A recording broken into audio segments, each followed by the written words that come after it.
Today is one of those days where I don't feel strong and my energy has truly been lacking, and I really didn't want to hop on to make this video, but I knew that I had to. I knew that I had to hop on here and make a video because when I started this channel, I wanted to commit in creating videos that would help others who may be going through challenging and difficult times. So even though on this Sunday snowy morning, I really didn't have the motivation or the energy. So I had to pause and clear my throat there. I still felt like I wanted to, even though I didn't want to. Sometimes in life, that's how it is. Even when we don't want to, we have to push ourselves to get through it. So here I am, it's me, it's Sarah, and welcome to my channel if this is your first time here, or welcome back if you've caught some of my videos before. I want to come on here and share this video today and do this video today, push myself to do this video today, to share the update on how I've been feeling and share the raw, honest truth, and not just, the strong version of me, but the version of me that is also tired and weak and lacking the energy, and that isn't always strong. I want to show that version of me as well, because it is the truth and the reality of my situation, of my diagnosis, of my cancer journey. I wanted to keep this channel as real and raw and honest as possible, because I think in the world, we all show up with I hate to call it a facade, but sometimes we wear masks, and sometimes we want to appear a certain way or present a certain way to the world. I think what I was trying to say is that too often, I think in this world, we feel the pressure or the need to always show up as this super strong person, and we don't show our vulnerabilities because we think it is showing our weakness, and not to say that we want to walk around, like whining and crying about everything, because that's not a good approach to life either. But I also think that there is a time and place to share our weaknesses, to show our vulnerabilities. And I think it takes a truly strong person to be able to speak or share or open up about their weaknesses and not always appear or show up as this strong, like invincible person. Because when we do that, it doesn't allow other people to also connect with us, because they just look at us and think, like, how can I relate to that person when she seems like she's got everything all together and she's strong all the time and she doesn't have any struggles or anything like that. And then it makes it really hard for other people to relate to your story, or to even what's the word I'm trying to think of? It's just the relatability, it makes it seem like, and it also, I think it makes it hard for other people, because then they also look at you and maybe beat up on themselves or beat up on ourselves, because like, why am I not as strong as she is, So here I am today, even though I didn't feel like showing up, even though I didn't feel like making a video. I wanted to share the hardest part of this journey.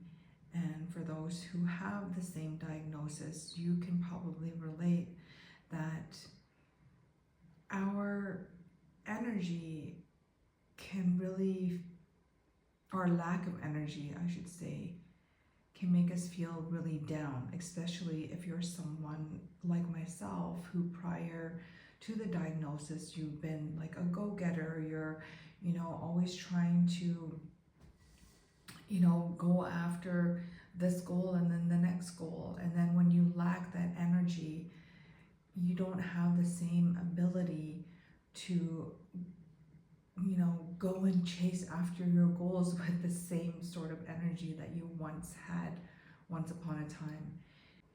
And it's not just like some days, it's the honest truth. It is most days where I feel so physically drained. And I'm the type of person, again, like, I don't like to whine and complain and focus on the negatives, but it's such a struggle with the energy that some days, a lot of days, it's such a battle and such a struggle because my energy is so zapped that it takes everything from me, like emotionally, physically, spiritually. And honestly, it can feel truly frustrating. And what's the other word I'm looking for?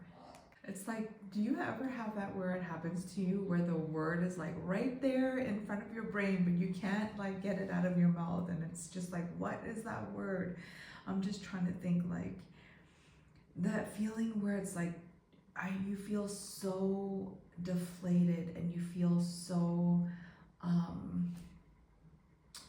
like you're losing the battle, but that I don't know, that like inside of you, you're like, no, I cannot give up and I have to keep fighting, even though you feel like you're losing, and that feeling has been so difficult for me because I used to be such, again, going back to like that, you've been a builder, you've been, a go-getter, you've been like, you set goals and then you achieve one goal and then you set another one, and then to not have the same energy to achieve at the same level that you once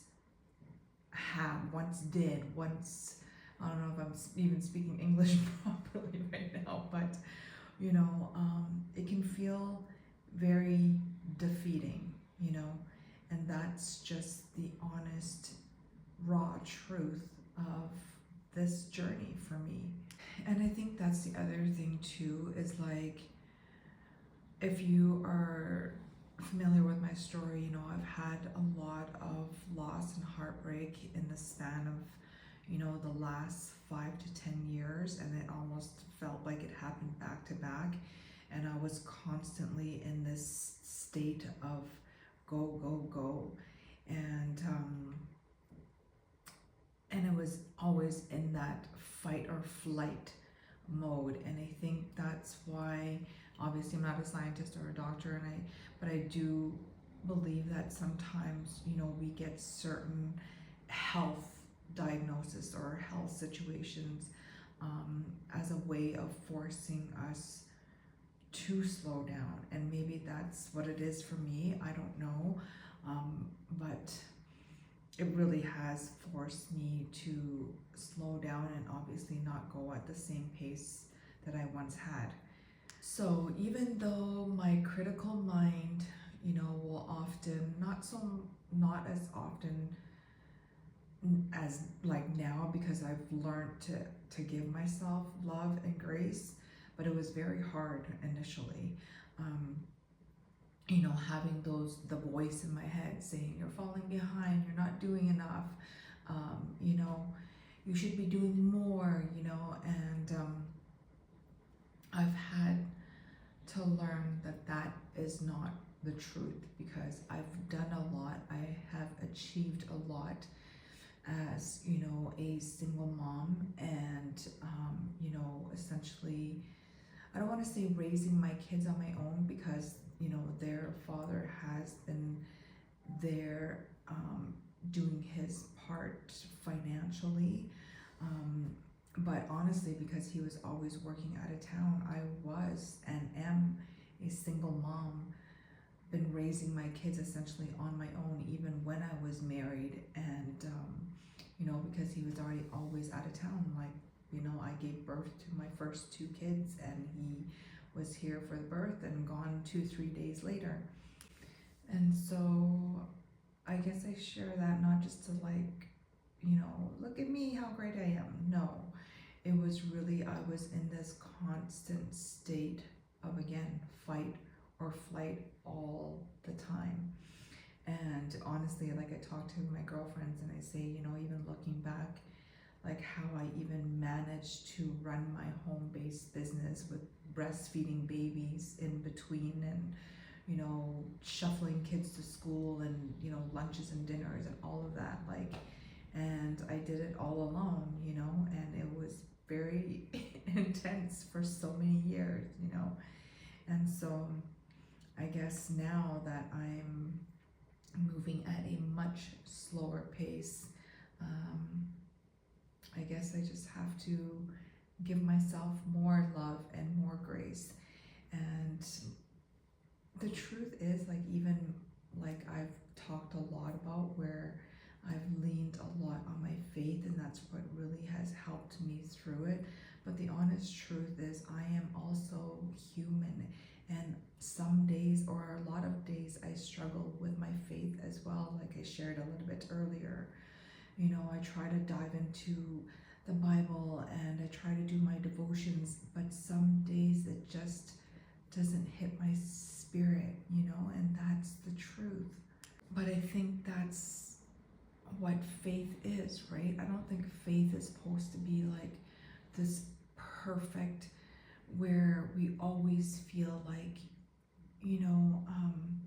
we trust in God 100%. I think faith is like choosing to trust even when we don't trust 100%. I know that sounds a little bit crazy, but I think that's what faith is, is that even when we struggle and even when we question, that we still choose to share our doubts and our questions and our struggles with Him. I think that is really the key.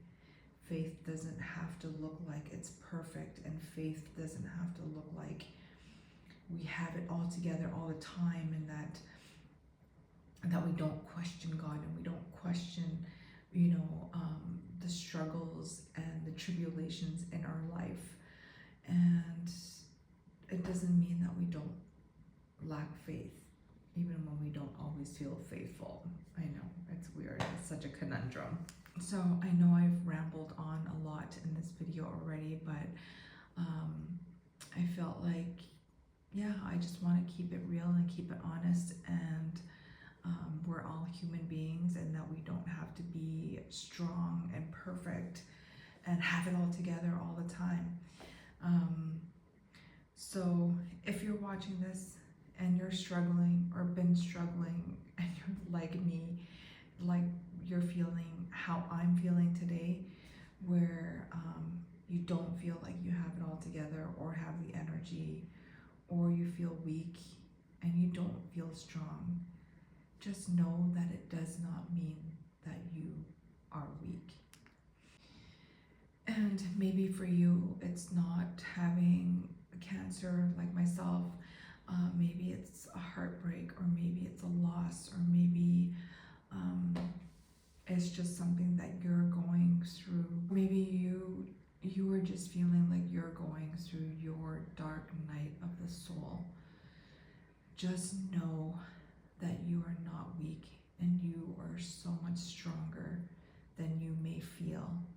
And sometimes being strong is just being able to get up for the next moment, or for the next thing, the next day. The fact that you got up and washing the dishes, you did your laundry, you got your kids to school. You are strong, and some days give yourself some grace and some love if you just need a day where you just can't do anything, and that's okay too. And some days, if you're like me, like today, I really did not feel like hopping on or making a video because I didn't have the energy. I feel exhausted. I don't have the motivation, that's the honest truth, but I hopped on and I did it anyways.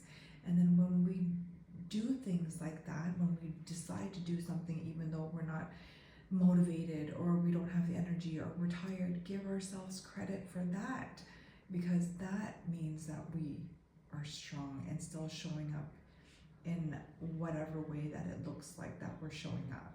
So for me, on this cancer journey, and why I started this channel was really just to help someone else in whatever way it is, no matter how small or little that help may be. And so again, just reiterating what I said earlier, is just giving myself more grace and more love, and not being so hard and so critical on myself, because I am not the same Sarah who at 20, at 30, and just giving myself grace in this season. And that's what I'm gonna say to you as well. Just like I said earlier, sometimes if we need that rest, to rest without guilt. And sometimes if we need to just do something nice for ourselves, like I went and got my nails done and a pedicure, because where I go, they give you like massages, like when you get your pedicure and your you get your nails done, they massage you. So it's like getting a massage, and that was such a nice treat for myself, because I was just not feeling 100%. And so again, healing and working on our healing takes time, and just as long as we are working on it, then again, give ourselves some credit, right? And again, I know I say things a lot on repeat. Sometimes healing doesn't look like go, go, go, do, do, do, being productive all the time. Sometimes healing is quiet and shutting it all down, and escaping if we need to. Okay, so I will end this video by just saying I hope that you have found some hope in this video, in the sense that you give yourself some love and grace and space. And if you are like myself, where you are 40 plus and you felt like you've gone through such great loss and heartache and starting over from nothing, that you can rebuild your life, even if it is at a slower pace than you'd like. That it's okay, that you can have tired days, and know that I'm still here. I see you, because I am you. I've been there. And if this video spoke to you, please do share, leave a comment on your journey. And thanks for watching, and I'll